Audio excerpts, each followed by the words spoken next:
Shalom, selamat pagi jemaat yang terkasih, khususnya ibu-ibu yang ada di Zoom pada saat ini.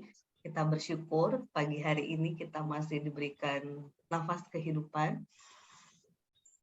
untuk merayakan kebaikan Tuhan, merasakan cinta Tuhan, dan mungkin bagi kita yang saat ini bersama keluarga masih melihat keluarga kita, itu semua anugerah yang masih Tuhan berikan pada kita pada hari ini. Dan pagi ini kita akan memuji Tuhan dengan satu lagu yang mengajak kita untuk menyembah Tuhan. Karena judul pujian kita adalah Saatku Menyembahmu. Kita pujikan bersama-sama.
Ibu terkasih. Mari sebelum kita mendengarkan sabda firman Tuhan yang akan disampaikan Ibu Pendeta Aban, kita mohon tuntunan Tuhan, kita bersatu hati di dalam doa saya bawakan. Mari kita berdoa. Sungguh kami merasakan kehadiran-Mu Tuhan di pagi hari ini dan sungguh kami bersyukur karena Engkau Allah yang senantiasa mengasihi kami, menyertai di setiap langkah hidup kami. Di pagi hari ini Tuhan bangunkan kami dengan kesegaran tubuh jasmani kami. Kami boleh menghirup udara segar pemberian-Mu Tuhan. Sungguh ini bukan karena kekuatan kami, namun karena anugerah-Mu yang senantiasa kami rasakan di dalam kehidupan kami.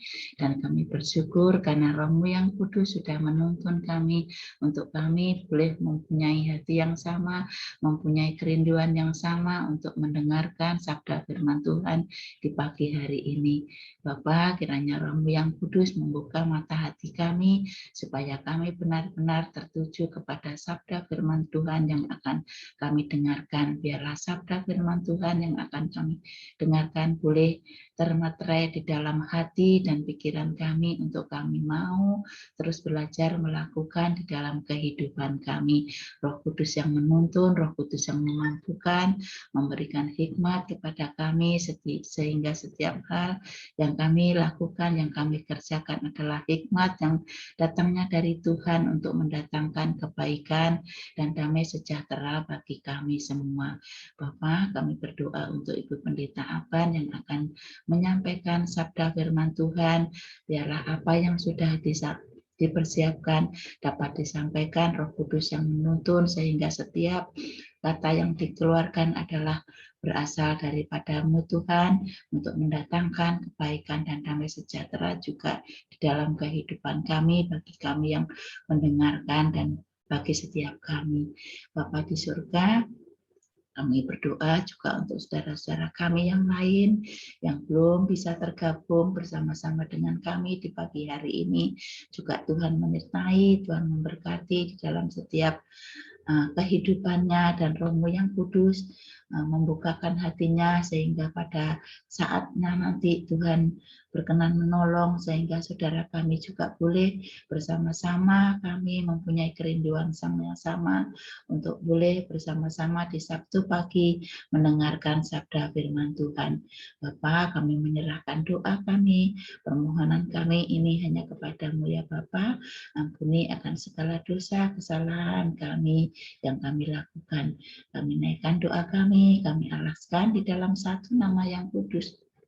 Tuhan kami Yesus Kristus kami berdoa. Terima kasih Tuhan, terpujilah nama-Mu kekal selama-lamanya. Amin. Amin. Terima kasih Bu Ratna untuk doa pembukanya. Jemaat yang terkasih, pembacaan firman kita pada hari ini terambil dari 1 Samuel pasal 26 ayat 22 sampai 25 yang menjadi salah satu pembagian pembacaan yang belum saya bacakan kemarin ketika dalam PD gabungan, salah satu bacaan kita di bulan keluarga itu 1 Samuel pasal 24 yang meneguhkan kita untuk belajar dari Daud dalam menghadapi pribadi yang sulit. Pribadi yang sulit ini dalam konteks bacaan kita, Daud yang menghadapi Saul yang dia tidak bisa menerima realita bahwa Daudlah yang memang lebih hebat, yang dipilih Tuhan, yang dituntun oleh Tuhan, diberkati Tuhan untuk melakukan perkara-perkara besar begitu ya. Nah, pada bagian 1 Samuel 26 ini saya ingin mengajak kita untuk belajar dari sisi yang lain. Kita akan membacanya 1 Samuel 26 ayat 22 sampai 25. Tetapi Daud menjawab, "Inilah tombak itu ya Tuanku Raja, baiklah salah seorang dari orang-orangmu menyeberang untuk mengambilnya. Tuhan akan membalas kebenaran dan kesetiaan setiap orang, sebab Tuhan menyerahkan engkau pada hari ini ke dalam tanganku. Tetapi aku tidak mau menjamah orang yang diurapi Tuhan. Dan sesungguhnya seperti nyawamu pada hari ini berharga di mataku, demikianlah hendaknya nyawaku berharga di mata Tuhan. Dan hendaknya ia melepaskan aku dari segala kesusahan." Lalu berkatalah Saul kepada Daud, "Diberkatilah kiranya engkau, anakku Daud, apapun jua yang kau perbuat, pastilah engkau sanggup melakukannya." Lalu pergilah Daud meneruskan perjalanannya dan pulanglah Saul ke tempatnya.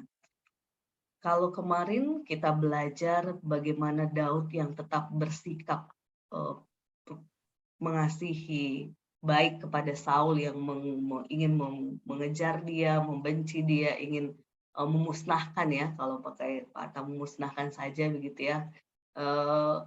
Tapi Daud tetap memilih untuk mengasihi Saul begitu ya. Di bagian 1 Samuel pasal 26 pun Daud masih melakukan hal yang sama kepada Saul, yaitu ia memilih untuk menunjukkan bahwa aku ini tetap mengasihi, tetap menghormati, tetap menjaga Saul, sekalipun dengan segala hal yang sudah dilakukannya untuk Daud, dia tetap tahu bahwa Tuhan menyuruh dia untuk menjaga orang yang diurapi Tuhan. Karena konteks kita, bacaan kita, Saul ini adalah seorang raja yang diurapi Tuhan, sehingga ia menempatkan Saul sesuatu yang sangat berharga begitu ya.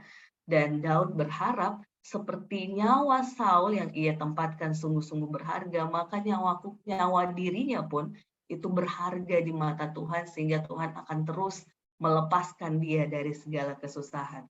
Kalimat ini, Bapak Ibu terkasih, yang menurut saya menarik untuk kita refleksikan dan renungkan di tengah-tengah kondisi, saya bilang di tengah-tengah kondisi, jemaat yang terkasih, realita bahwa kok rasanya lagi dan lagi di dunia yang kita tempati ini seolah-olah nyawa tidak berharga lagi gitu ya.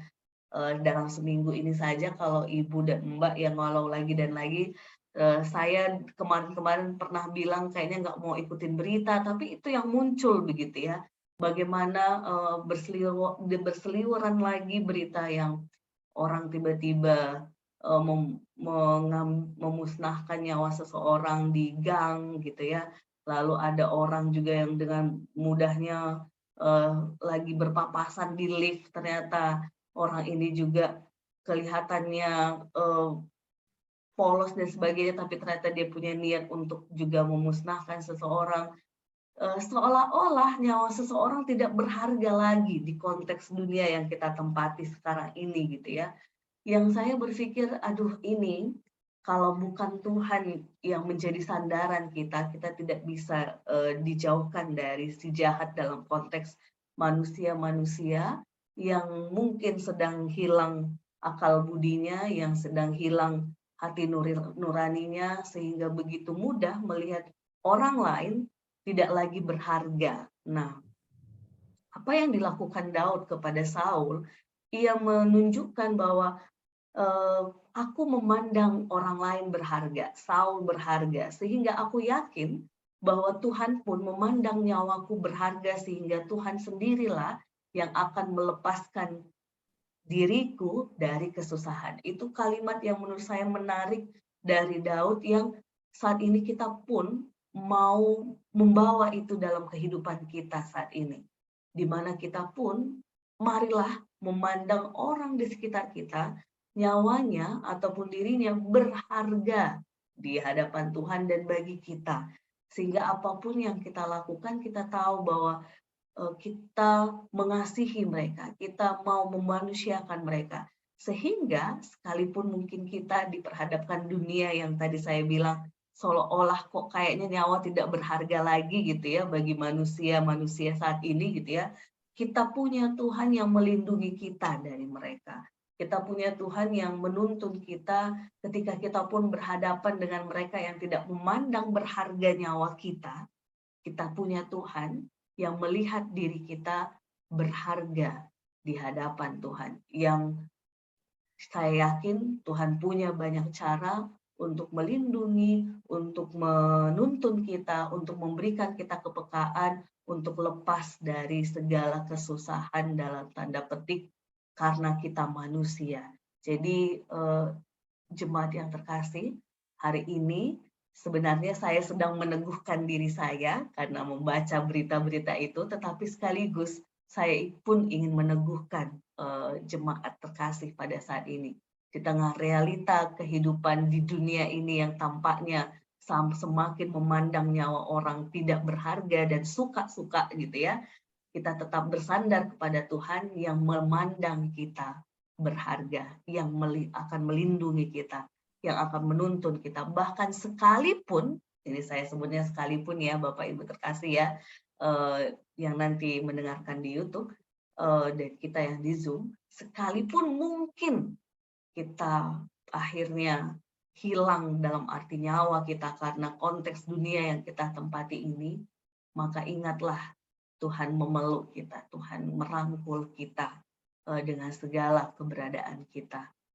Jadi jemaat yang terkasih, mari teguhkan hati, tetap bersandar kepada Tuhan, sehingga dengan segala dinamika tantangan dunia ini kita percaya Tuhan tempat kita yang selalu sejati untuk bersandar, berlindung di dalam cinta kasih-Nya. Amin.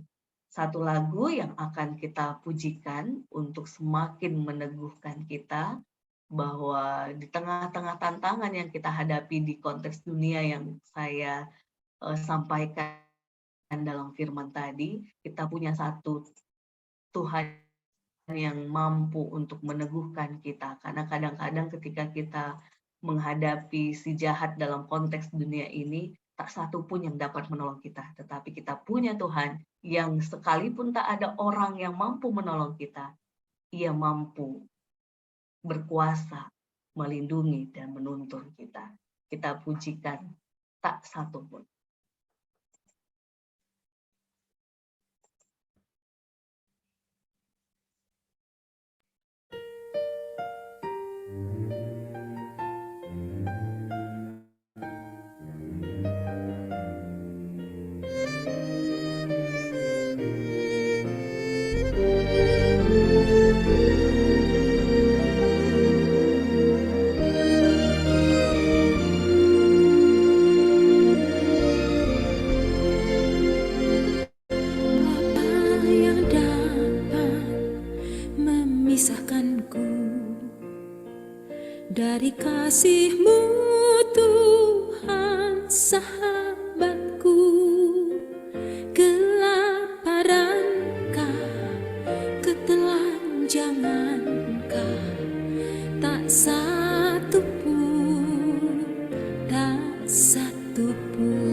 kasih-Mu melebihi segala-galanya, melebihi pergumulan kami, bahkan melebihi penderitaan kami.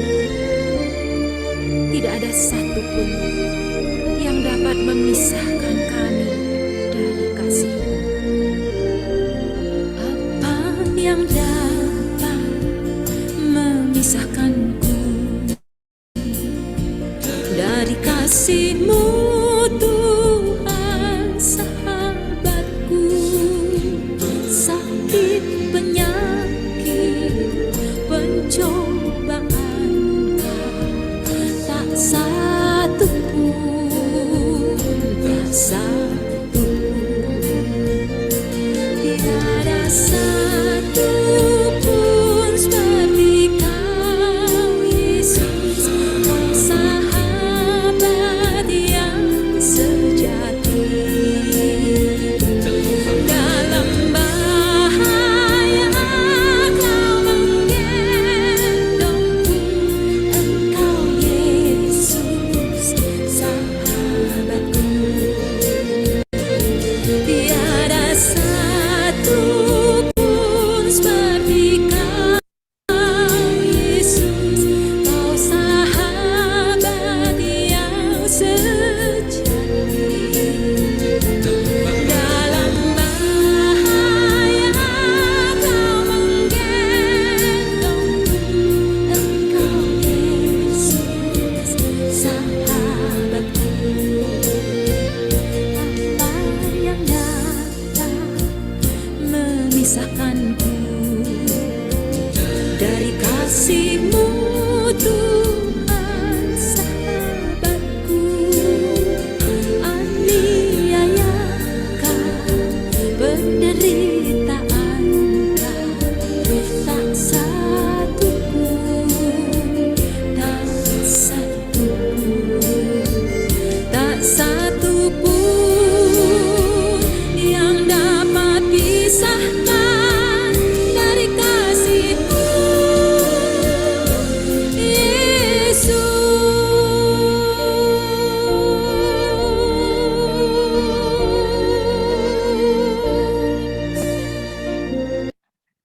Satu pun yang dapat memisahkan kita